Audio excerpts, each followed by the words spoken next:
totalmente en el tema de la gamificación. Creo que tiene una potencia muy grande que puede ser utilizada en las transformaciones, en las empresas o en los equipos, etcétera. Entonces, bueno, esto pretende ser un debate abierto para que compartamos un poco conocimientos y experiencias que hayamos tenido en la aplicación de la gamificación a las empresas.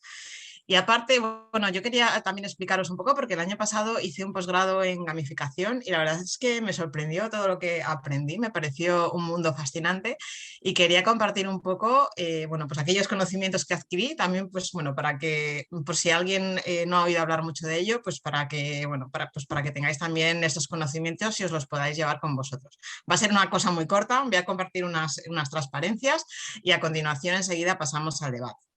Así que bueno, voy a compartir pantalla. ¿Se ve mi pantalla? Sí. Vale, Sí. perfecto. Minimizar esto y bueno, pues este es el título de este debate, ¿no? Y es la gamificación aplicada a experiencias de transformación Agile, ¿no? Entonces, bueno, la vida es juego y los juegos, juegos son. Esta frase me gusta mucho porque al final muchas veces yo pensaba, por ejemplo, nuestro sistema económico y el Monopoly, ¿en qué se diferencian? ¿No? Porque al final, ¿quién ha inventado las reglas? ¿Quiénes son los jugadores? La verdad que esto es un tema que da que pensar, ¿no? Entonces, hay muchas definiciones de lo que significa jugar, ¿no? Hay muchas definiciones y yo no pretendo aquí aburriros con una lista muy larga, pero en general, jugar siempre se define como algo positivo, ¿no? Es algo que genera placer, que genera motivación, que genera aprendizaje, que da sensación de libertad. Jugar es, en sí, es como algo bueno. He resaltado en rojo esta frase que es bastante graciosa, ¿no? Que el trabajo y el juego son equivalentes a servidumbre, el trabajo, y a libertad, el juego. Entonces, podríamos decir que uno o juegas o trabajas, ¿no? Y parece que son opuestos. Luego voy a volver un poco más tarde sobre esta frase que en sí misma es muy interesante. Y también hay muchas definiciones de juegos. Yo no pretendo tampoco aburriros mucho con esto, pero bueno, al final un juego es una actividad de resolución de problemas a la que nos enfrentamos con una actitud lúdica. Es voluntario y su objetivo generalmente es superar obstáculos innecesarios. Innecesarios porque nadie nos obliga a hacerlo, ¿no? Porque lo hacemos porque queremos, no porque necesitemos hacerlo. En general, todos los juegos tienen 4 ingredientes fundamentales. Todos los juegos tienen normas, tienen un objetivo, tienen feedback. El feedback es muy importante en los juegos. Cuando un jugador ejecuta una acción, el juego siempre le responde con una reacción, ¿no? Te dice los puntos que has ganado, si has aumentado de nivel, si has muerto, si tu vida ha disminuido, ha aumentado, ese tipo de cosas. Y los juegos son voluntarios. Quizá esa es una de las principales diferencias a lo mejor entre juegos y trabajo, ¿no? En los juegos uno participa voluntariamente porque quiere. Volviendo un poco a lo que comentábamos antes, de la diferencia entre, bueno, que si juegos juegas o trabajas, ¿no? Que si juegos y trabajos son iguales o son opuestos. Bueno, esto en su día me hizo pensar mucho, ¿no? Esta es aquí hay una lista de las cualidades de los juegos, un poco más extensa que los 4 ingredientes que hemos visto anteriormente, y se hace una comparativa entre juegos y trabajo. En su día esto me hizo pensar mucho, lo explicó Óscar García Panella, que fue uno de los principales profesores del posgrado, y me hizo pensar porque, bueno, realmente si lo comparamos, quizá podemos hacer cosas para que el trabajo se parezca más a un juego y la gente esté más motivada, ¿no? Por ejemplo, en los juegos se juegan porque se quiere, en el trabajo lo hacemos siempre porque queremos. Los juegos tienen metas claras. En un trabajo tenemos siempre las metas claras. En un juego vamos a tener conflictos. En un trabajo tenemos siempre conflictos. En un juego hay reglas. En el trabajo hay reglas. Los juegos se pueden ganar o perder. Y así un largo etcétera. La verdad que es un tema interesante ir hacia cada uno de los puntos y reflexionar acerca de ello. Algo importante dentro de los juegos es que existen los juegos serios. Los juegos serios son juegos pero están diseñados para cumplir objetivos que no son lúdicos. Es decir, un juego serio tiene un propósito que no es exclusivamente el divertirse. Y luego gamificar en sí es cuando cogemos un sistema que ya existe o una experiencia. Un sistema podría ser una empresa, por ejemplo, y una experiencia podría ser, no sé, la experiencia de quitar la mesa o de poner la mesa, por ejemplo. Y entonces a este sistema le añadimos elementos y pensamientos que son propios de los juegos, para que los usuarios no tengan la apreciación de que estén jugando a un juego, pero al mismo tiempo sientan toda esa motivación y toda esa libertad que se siente dentro de los juegos. No sé si hay alguna duda hasta aquí, hasta el momento. Bueno, os voy a explicar un poco lo que hace un game designer, un diseñador de juegos, cuando diseña un juego. Entonces, normalmente se habla del tetrad de los juegos, que son como los 4 pilares fundamentales de un juego. Uno de los pilares es la narrativa. La narrativa siempre es un elemento súper potente. No todos los juegos van a tener una narrativa. Hay juegos que son abstractos. Yo que sé, por ejemplo, el Parchís no tiene ninguna narrativa, ¿no? Pero desde luego añadir una narrativa a nuestros juegos es muy potente. Me encanta esta frase de Juego de Tronos de no hay nada más potente que una buena historia. Otro elemento es la tecnología. La tecnología es un poco el soporte físico del juego. Este soporte puede ser analógico, puede ser un tablero, por ejemplo, vemos los niños estos jugando al teléfono escacharrado, pues pueden ser 2 vasos con un hilo en el medio, o puede ser una aplicación digital, un videojuego, por ejemplo. Pero bueno, la tecnología puede ser tanto analógica como digital, como una mezcla de ambas cosas. Otro elemento del tetrad de los juegos es el arte. El arte está muy ligado tanto a la tecnología como a la narrativa. Por ejemplo, si nuestra narrativa va de la Guerra de las Galaxias o va, por ejemplo, de Juego de Tronos o del Señor de los Anillos, pues evidentemente toda la representación visual que hagamos de colores, de el ropaje, por ejemplo, de las tipografías de las letras, cualquier cosa que utilicemos, desde luego tiene que ir muy acoplada y muy en consonancia con la narrativa y la tecnología que hayamos elegido. Y luego el cuarto elemento es en sí propiamente lo que es el diseño de juegos. Entonces, el diseño de juegos, realmente cuando alguien diseña un juego, se realiza desde un mindset muy agile, ¿vale? El diseño de juegos es súper customer centric. Entonces, una de las primeras cosas que nos preguntamos es qué tipos de jugadores tenemos. Entonces, bueno, hay muchas clasificaciones de los tipos de jugadores, hay mucha literatura de teoría de juegos. Aquí os he puesto, por ejemplo, una. Entonces, hay jugadores que son disruptores, les gusta explorar, romper las reglas, ir a los límites del juego. Hay jugadores que son free spirits, les gusta explorar, descubrir cosas, les gusta tener autonomía.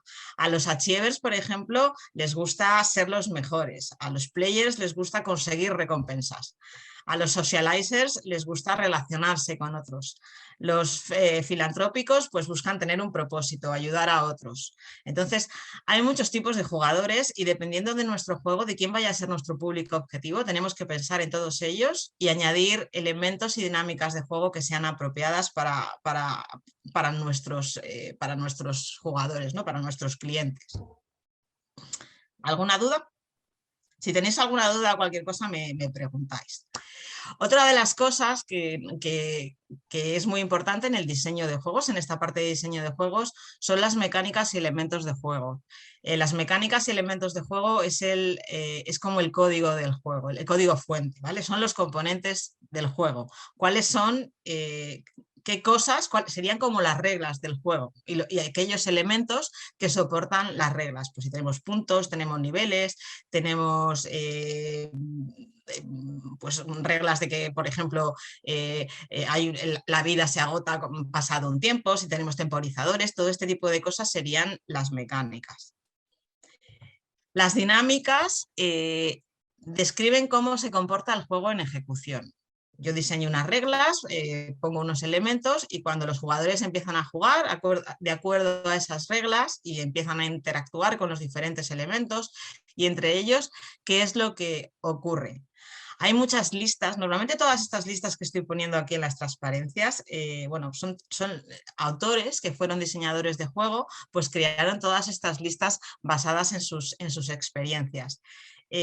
Las listas nos ayudan a crear los juegos, pero podemos inventar nuestras propias mecánicas, ¿vale?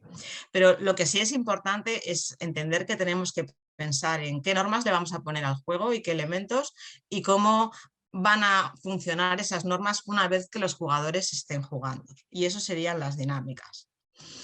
Y luego tenemos las estéticas. Las estéticas vienen a ser pues bueno, los sentimientos emocionales, las respuestas emocionales que evocamos en los jugadores.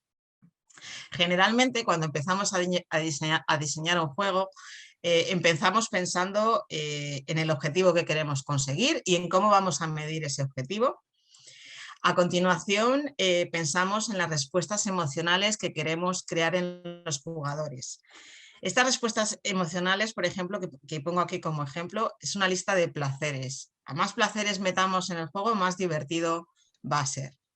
Lo siguiente que pensamos es en qué dinámicas queremos generar que se acoplen a estas respuestas emocionales. Esas dinámicas es lo que hemos comentado antes, que es un poco cómo interactúan, cómo es el juego en tiempo de ejecución. Y luego, en base a esas dinámicas, pues lo que hacemos es poner las normas y mecánicas apropiadas. De alguna forma, así funciona un poco el diseño de juegos.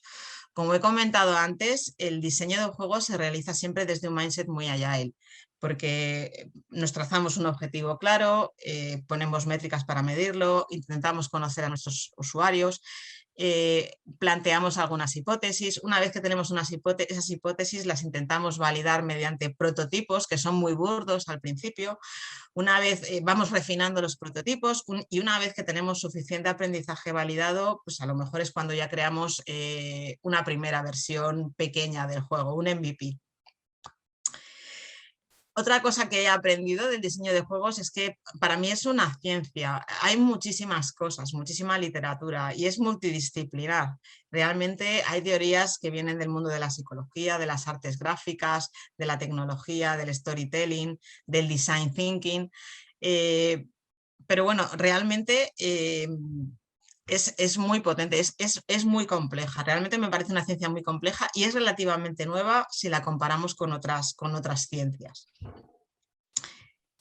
Y luego, para terminar, porque no quería aburriros mucho con la charla, bueno, yo creo que los agilistas utilizamos los juegos, se utilizan mucho las metáforas, ¿no? Las metáforas, por ejemplo, se utilizan muchísimo en las retrospectivas. En los juegos también los utilizamos muchísimo, bueno, pues en muchos de estos workshops que cuando estamos haciendo coaching de nuestros equipos para explicarles lo que son los valores, para crear las reglas de los equipos, etcétera, ¿no? Pero yo creo que de momento solo hemos explorado la punta del iceberg, ¿no? Creo que todavía se podría hacer muchísimo más para explotar todo este potencial. Y bueno, ahora querría dar comienzo al debate, ¿no? Si tenéis alguna experiencia de gamificación que hayáis aplicado en una transformación agile y que podáis compartir. Y también, bueno, si más allá de aplicar la gamificación a estas dinámicas que tenemos de coaching de equipos, si os ocurren otras aplicaciones que podría tener la gamificación y qué oportunidades y dificultades veis aquí. Entonces, bueno, dejo de compartir pantalla ahora para ver un poco las caras de todo el mundo. Y bueno, ¿hay alguien que quiera empezar, que tenga alguna experiencia, que haya vivido algo de esto de forma práctica o que haya tenido alguna idea de algo que le gustaría hacer?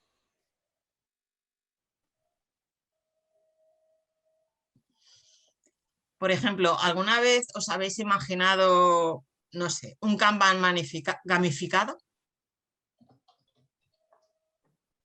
En este caso, María, tengo una pregunta para ti, para ver si nos cuentas alguna cosa de tu experiencia, ¿no? Para mí el tema de la gamificación siempre me ha parecido súper importante y súper interesante para motivar a las personas, ¿no? Yo he tenido muchas discusiones, algunas más positivas y otras menos positivas, al respecto de lo que hay que hacer o de lo que podríamos hacer, motivando a las personas en entornos determinados, ¿no? Yo no sé si os habéis visto en esta situación, supongo que sí, en algún momento dado, de ver cómo el equipo, por ejemplo, un sprint no consigue entregar, el siguiente tampoco, y que muchas veces esta no entrega durante varios ciclos, pues no tiene que ver por el trabajo del propio equipo, sino quizás en muchos casos por factores externos, ¿no? Cambios que podemos ver en arquitectura, cambios que podemos ver en ciertos momentos, ¿no? Y empiezas a ver pues, que la moral del equipo empieza a bajar, empieza a caer, y sí me gustaría ver en algún momento dado qué podemos hacer o qué experiencias tienes tú o tenéis alguno de los que estáis aquí que hayáis podido intentar gamificar, por ejemplo, alguna retro o meter algo diferente en algún tipo de retro de dinámica dentro del equipo para intentar motivar un poco a las personas que están dentro en una situación quizás como esa, ¿no? No sé si, María, te has visto alguna vez en alguna situación similar y hayas podido motivar de alguna manera a los equipos utilizando algún principio de gamificación o alguna idea de gamificación o no lo sé, o al resto, si se os ocurre alguna situación para esto, ¿no? Alguna solución para esto. Bueno, yo la verdad es que, por ejemplo, sí que utilizo muchos juegos en las dinámicas de team building. Muchas veces juegos gratuitos de estos, no son propiamente retrospectivas, pero bueno, de alguna forma sí que utilizamos estas dinámicas de team building. Hay algún juego, a ver si os puedo compartir el link, que están muy bien, ¿no? Que consisten en que, por ejemplo, uno dibuja, el otro pone una frase intentando describir lo que el otro ha dibujado, el siguiente vuelve a dibujar esa frase. Hay un juego que está muy bien. Entonces, al final luego hemos hecho una reflexión acerca de, bueno, de los problemas de la comunicación, ¿no? Pues, porque viene a representar un poco el teléfono escacharrado, ¿no? De cómo, de alguna forma, la información visual complementa a la información escrita y bueno, se han generado reflexiones, la verdad, que interesantes.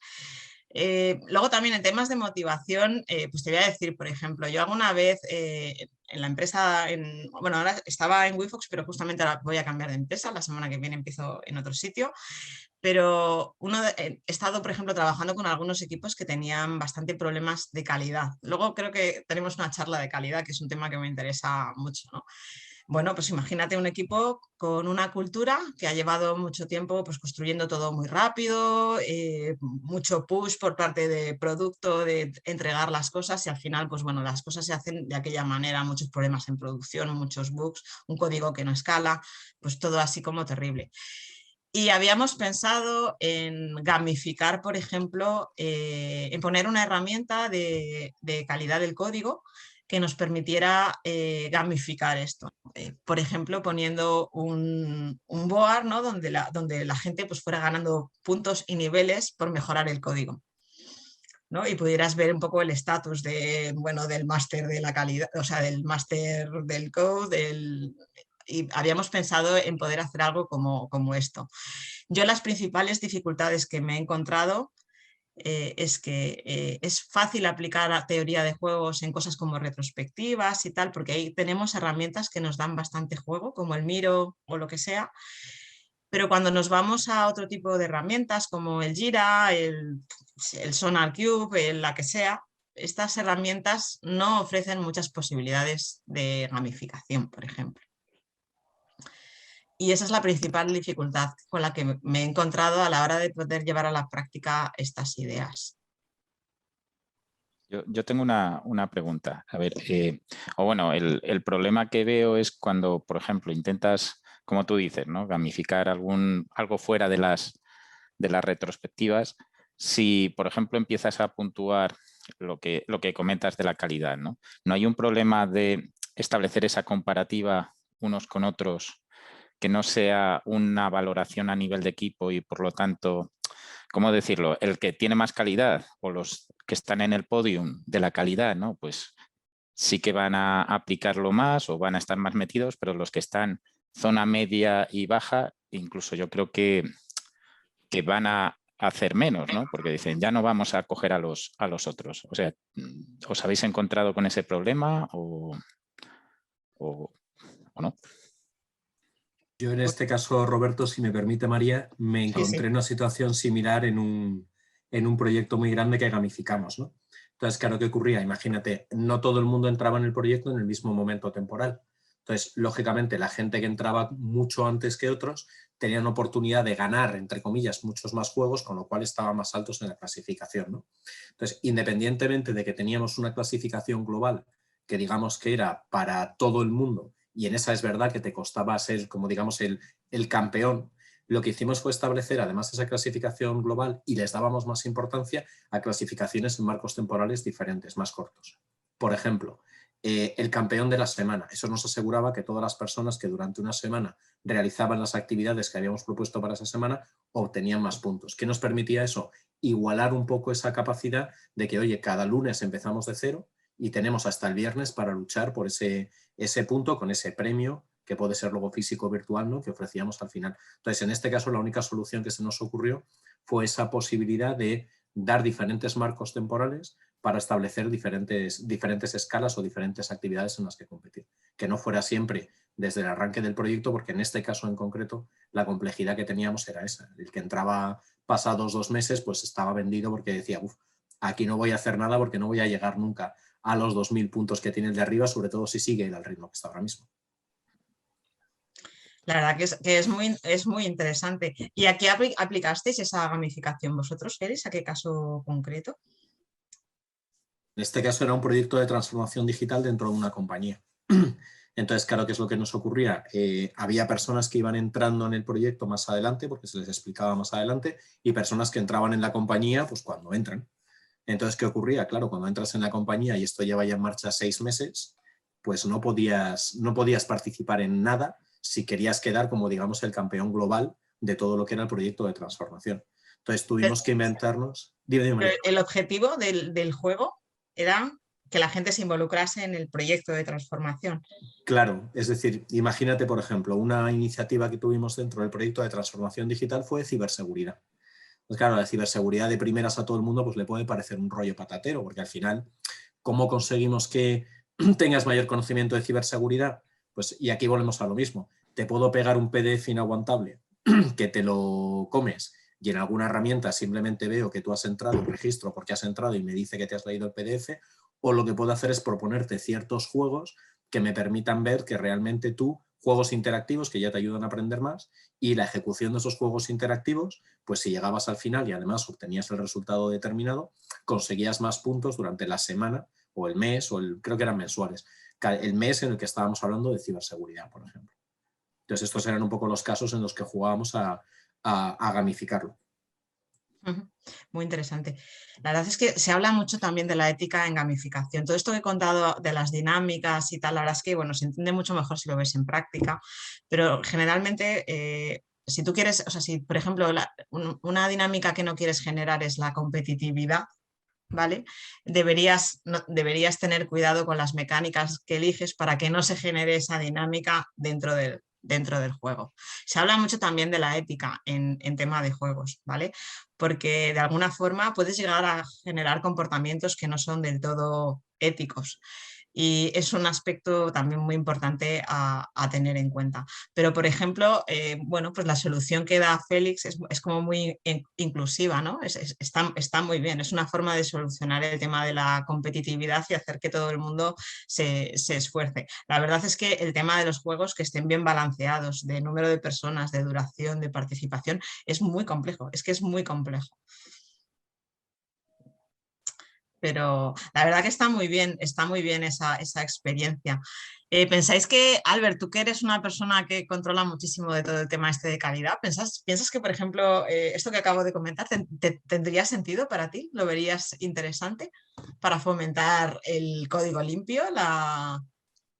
Sí, no, de hecho, entiendo que sería una forma también como de hacer aflorar el feedback un poco más, ¿no?, explícito, ¿no? Como de medir lo que sucede en el proyecto, no solo como un policía, digamos, que a veces hay esta sensación, ¿no? Cada vez que hay una métrica por ahí, ¿no?, o que se incluye alguna métrica que es un poco más objetiva, se acostumbra a ver, ¿no?, como una fiscalización del proyecto, ¿no?, o como una fiscalización de cada uno de los miembros del proyecto. Para mí sería muy interesante el cómo, ¿no?, transformar esta forma de ver, ¿no?, lo que sería una métrica desde el punto de vista del feedback y ya está, ¿no? No desde el punto de vista del control o de la fiscalización de alguien, ¿no? Entonces, vaya, yo creo que por aquí sería el kit de la cuestión, ¿no? Yo la verdad es que a nivel de lo que es gamificación he hecho muy poco. Sí que, por ejemplo, a la hora de introducir gente en un proyecto Agile, ¿no? Pues teníamos el problema de que no hay manera que nadie se mire, ¿no? Nada, porque van directo a la guerra, digamos, ¿vale? Y ahí sí que desarrollamos, por ejemplo, una aplicación, ¿no? Gamificada, no para hacer los cursos rollo, ¿no? Sí. Que uno tiene que hacer al introducirse en algún sitio, ¿no? O en algún proyecto, sino aquellos aspectos concretos y a partir de ahí era como un entorno, digamos, de olimpiadas que si lo ibas haciendo, ¿no? Llegabas, ¿no? a la meta, ¿no? Entonces, lo único. Y nada, a partir de aquí, ya te digo, el principal problema sí que es este, ¿no? Porque cuando aplicas algo de gamificación, al final estás midiendo, ¿no? Sí. Sí, nada mide más que un la juego. performance de la gente, ¿no? Estás midiendo la performance del proyecto, entonces yo a veces también me pregunto, ¿no?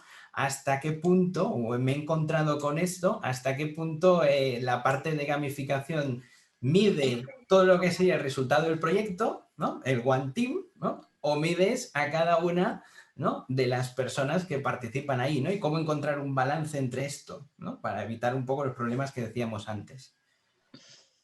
Bueno, yo a lo largo del posgrado, por ejemplo, una de las cosas que hice, una de las actividades que hice fue diseñar un juego de mesa para explicar el valor de la colaboración, ¿vale? Para que un equipo entendiera el valor de la colaboración. Tú puedes hacer cosas a nivel de equipo, no a nivel individual, ¿no? Todo depende de cómo diseñes el juego. Y el juego consistía, pues, bueno, pues era un juego de mesa y había como una especie de mapa de una nave espacial, ¿no? Se supone que la Tierra iba a ser destruida y esa era la narrativa, entonces la gente tenía que construir en un cierto tiempo la nave espacial, ¿no? Había piezas que eran claves para que la nave pudiera volar y otras piezas que no eran tan claves, ¿no? Entonces luego había como una especie de tablero y dependiendo de lo que el equipo colaborase o no, lo que pasa es que tardaban un tiempo en darse cuenta de que colaborando conseguían más piezas de la nave y también priorizando adecuadamente, haciendo una estrategia continua, una estrategia conjunta, pues conseguían, en lugar de que cada uno se pegara por una pieza, conseguían centrarse en las piezas clave, en aquellas necesarias para que la nave volase, ¿no? Y esto era una cosa muy de equipo y el objetivo era muy claro, que aprendieran el valor de la colaboración. Y la verdad es que al final es importante cuando uno diseña un juego tener muy claro el propósito, el objetivo de ese juego, cómo lo vas a medir, también plantearte los indicadores clave de ese juego y empezar a diseñarlo. Esto es una cosa muy iterativa, como he comentado antes, hay que ir validando hipótesis de cómo se va desarrollando el juego, porque es difícil predecir al principio. Pero bueno, en este sentido, yo qué sé, se podría gamificar a lo mejor, pues imaginaros un Kanban que un equipo está utilizando. Una sala Ovella, por ejemplo, que antes hemos tenido una charla estupenda en el track 1, ¿no? Se podría gamificar eso pues para que la gente colaborase más con el objetivo de colaborar. Pues no sé, cada vez que se consiga algo conjunto, pues que se le asigne un budget a alguien o un badge o alguna cosa de estas, una medalla o que pases de nivel. O sea, al final es jugar un poco con todo eso. Yo aquí, María, también quería comentar un tema que me ha funcionado muy bien en la gamificación y es partir siempre de una metáfora con la que estemos seguros, y por eso esa metáfora me gusta definirla de forma colaborativa con el equipo con el que vamos a trabajar. Por ejemplo, con un equipo en concreto, aquí es verdad, y además me he acordado de esto cuando has comentado lo del Kanban gamificado, ¿no? Con un equipo concreto con el que íbamos a trabajar, este en concreto era un equipo de, digamos, de marketing, comunicación, un equipo mixto. Empecé a jugar con ellas para ver un poco cuál sería la metáfora que les gustaría, ¿no?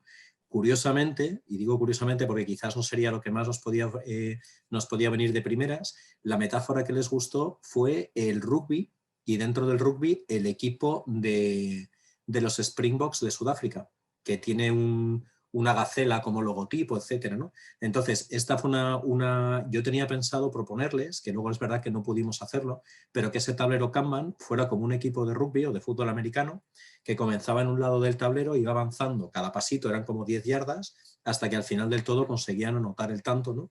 Llevando la pelota hasta el final. De manera que cada avance o cada 10 yardas o 5 o lo que fuera, eran como cada uno de esos diferentes pasos o diferentes fases por los que teníamos que ir pasando en el tablero Kanban, ¿no? Y la verdad es que tenía incluso en la cabeza, pues eso, pasar el tablero Kanban que estuviera dibujado con el verde de fondo como si fuera el césped, con las zonas de marca, y que cada una de las iniciativas que moviéramos, la figura en la que estuviera representada fuera como un balón de rugby o un balón de fútbol americano para que se estuviera llevando allí. Entonces yo creo que este tipo de gamificaciones en el fondo ayuda mucho a que la gente se enganche, pero es muy importante aclarar con el equipo el tipo de metáfora que les encaja a ellos.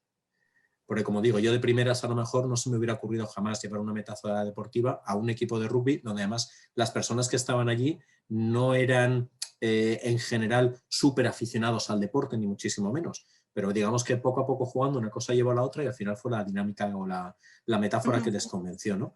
Y aquí sí es verdad que cuando he ido a llevar este tipo de cosas, muchas veces me han pinchado como, pero tú no nos propones nada. Digo, a ver, yo tengo 26 ideas en la cabeza, pero lo que no quiero es proponer algo que luego no os vaya a gustar o no os vaya a convencer. Lo que necesito precisamente es algo que salga del propio equipo para que a vosotros os convenza. Y puede ser, como comentabas tú antes, o la construcción de una nave espacial o lo que sea, ¿no? Pero intentar asegurar que esa metáfora sea algo con lo que ellos se pueden sentir identificados, porque si no, pierdes mucho el aspecto. Ahora mismo en el proyecto que estoy trabajando, los equipos he hecho una pequeña dinámica con ellos para que definieran su identidad de equipo y que tuvieran un nombre, ¿no? En concreto, uno de los equipos se puso de nombre Pepinillos en Vinagre, porque lo que hacen es trabajar con el tema de alimentación en un supermercado. Y se pusieron de nombre Pepinillos en Vinagre, que a mí me pareció genial. Ha habido un segundo equipo que se ha hecho una pequeña extensión de este y le han puesto de nombre Aceitunas. Bueno, pues resulta que este equipo da casualidades de la vida, que ese nombre de Aceitunas se lo puso a alguien por algo parecido a Pepinillos, y resulta que de la mitad del equipo odia las aceitunas. Odia las aceitunas. Entonces, claro, me están pidiendo una sesión de creación de la identidad para decir, mira, lo que quieras menos aceitunas. Digo, no pasa nada. Lo hablamos, ¿no? Entonces, en ese sentido sí creo que es esa parte importante de buscar algo que consiga ese engagement de las personas, ¿no? Enganchar a las personas. 5 minutos. ¿Vale? Muchas gracias, Álvaro. Bueno, estoy de acuerdo, la narrativa y el arte proporciona mucha capacidad de inmersión. Es como meterte en otra realidad que es diferente a la tuya y que es mucho más divertida. Y parece que no, pero aporta una potencia absoluta. Cuando uno está en otra realidad es capaz de hacer cosas que a lo mejor no haría en la vida real. Entonces, la verdad que es alucinante. Y a mí lo que me falta muchas veces son, digamos que, herramientas, ¿no? Y sobre todo ahora que todo está en remoto, porque antes con los post-it y el papel uno se podía inventar más cosas, pero ahora que todo está en remoto, es más difícil encontrar medios para digitalizar ese tipo de experiencias. A mí me gustaría compartir con vosotros una experiencia que yo viví que salió regular de gamificación y además que me ha explicado una parte de lo que has contado, ¿no? Aquí tienen un problema en un área de que los equipos dieran estimaciones fiables, ¿no? De predictibilidad al final, y decidieron pues hacer un torneo, ¿no? Una liga de los equipos que más predecibles iban siendo en sus estimaciones, pues más puntos ganaban. Que a priori, pues oye, pues parecía una buena idea. ¿Y qué pasó? Pues hubo un equipo que quizá eran del perfil este que decías tú antes, de que les gusta romper los juegos más que jugar los juegos, y se pervirtió el objetivo que buscábamos, porque ellos hicieron no trampas, pero bueno, al final esto sacaba métricas de Jira y demás, pues hacían las cosas en Jira de tal manera, le dieron cierta vuelta, ¿no? Examinaron la mecánica del juego para romper el juego y ellos ganaban siempre sin tener que ser explícitamente los que eran más predecibles, ¿vale? Hacían ahí una trampilla. Y eso causó, ellos lo pasaron muy bien porque rompieron el juego, pero el resto de equipos, ¿no? Un poco como lo que comentaba Roberto antes, de que se veían un poco desinflados porque no iban a ganar nunca, pues dijeron, joder, que estos cabrones que hacen trampas, pues tal, no sé qué, que además lo decían, o sea, era un poco su propia gracia, ¿no? Pues ya para qué vamos a participar en esto, ¿no? Entonces, pues ser un poco conscientes, ¿no? de que nos puede salir el tiro por la culata, ¿no? De alguna manera. Sí, los juegos la verdad es que son muy complejos, por esto se diseñan muchas veces pues, normalmente de forma pues, iterativa, incremental, con prototipos, porque muchas veces eso, uno pretende que se generen determinadas dinámicas poniendo ciertas reglas y luego te das cuenta de que al cabo del tiempo ocurre otra cosa diferente. La verdad que esto efectivamente puede ocurrir y es interesante, la verdad que es... Es que el borde entre juego y competición es muy fino. Sí. Habría que intentar quedarse en la parte de juego y no entrar en la parte de competición. Sí, la verdad que la competición, todo el tema puntos, generalmente el tema de puntos, niveles, medallas, todo esto apunta bastante a la competición, pero hay otros elementos de juego que son interesantes también, ¿eh? Hay elementos de poder desbloquear contenidos, por ejemplo, que le puede gustar, o sea, desbloquear algo que es como una especie de sorpresa. Hay elementos que consisten en colaborar con otros, ¿no? Tienes a lo mejor puntos por colaborar con otros. Entonces, bueno, esto puede llegar a generar un ambiente de bastante buen rollo, ¿no?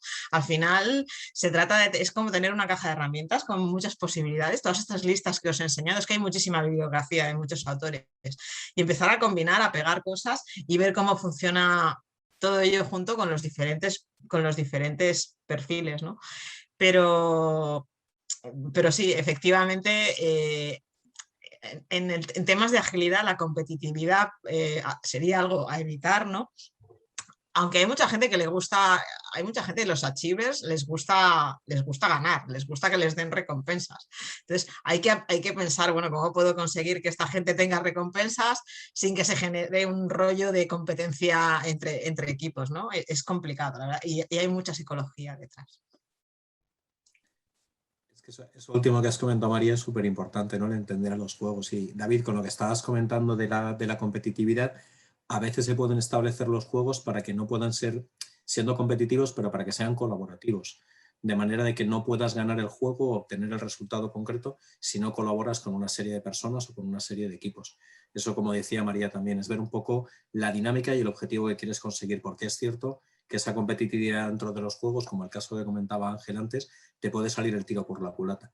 A mí me pasó también en un sistema gamificado que eran varios equipos trabajando y entonces recuerdo que había que hacer como una serie de votaciones. Imaginaros, se abrían un día, teníamos 2 días para hacer las votaciones con el trabajo que había hecho cada uno de los equipos, ¿no? Y recuerdo el momento de compra de votos antes de terminar la votación entre unos equipos y otros de si de tu equipo me votan 3, yo te voto 3 y entonces no sé qué, para conseguir siempre entre 2 equipos de los 5, donde se llamaban muy bien los componentes, conseguir siempre los 2 primeros y sobre todo fastidiar a un tercero que no les caía bien, ¿no?